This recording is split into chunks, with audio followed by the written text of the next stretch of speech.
Hotter than ever, state by state supporters and opponents of abortion are passing laws. Some severely restrict the practice, while others make it legal right up to birth. As Paul Strahan reports, it's just a matter of time before this most divisive issue is back before the Supreme Court. It's a strange dichotomy. Some states like Alabama, Missouri, Indiana, passing more and more measures to limit abortion.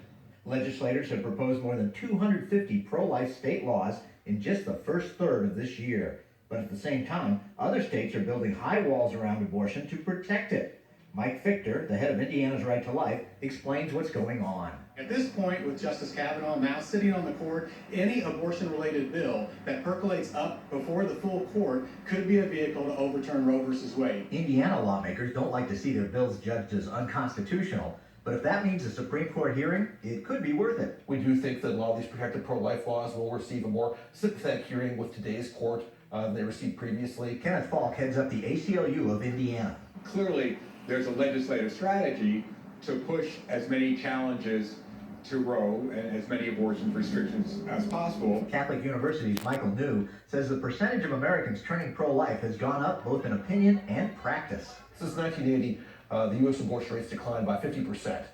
That's a pretty substantial gain in a relatively short amount of time. That could affect the Supreme Court justices. Public opinion does have some impact on the way they rule. They don't want to consistently reach unpopular decisions that, nobody likes because they would lose legitimacy. So public opinion is something that I think many judges do consider.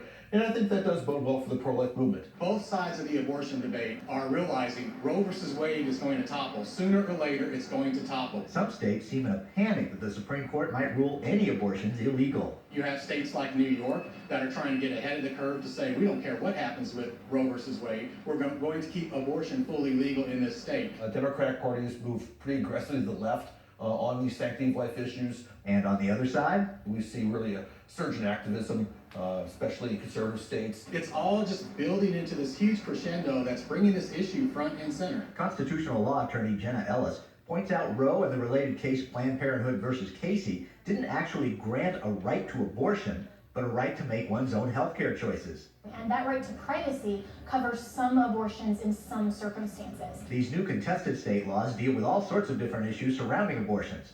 Can a baby be killed after its heartbeat can be detected? Other bills deal with when can the unborn feel pain? Is an embryo a person with the right to life that any other human enjoys?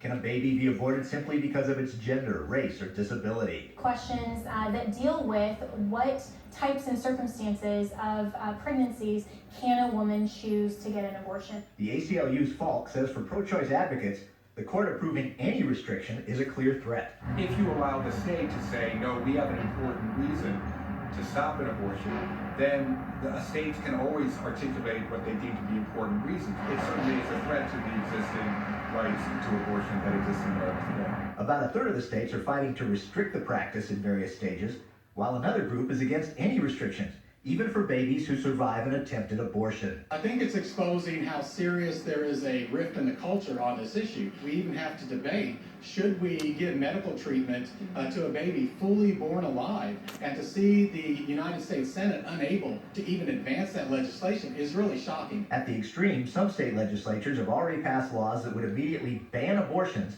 if the court reverses Roe v. Wade, while several others are doing the exact opposite. This huge groundswell is happening across the country now. I believe the Supreme Court is seeing this. They're realizing they've got to deal with this issue. So could it be that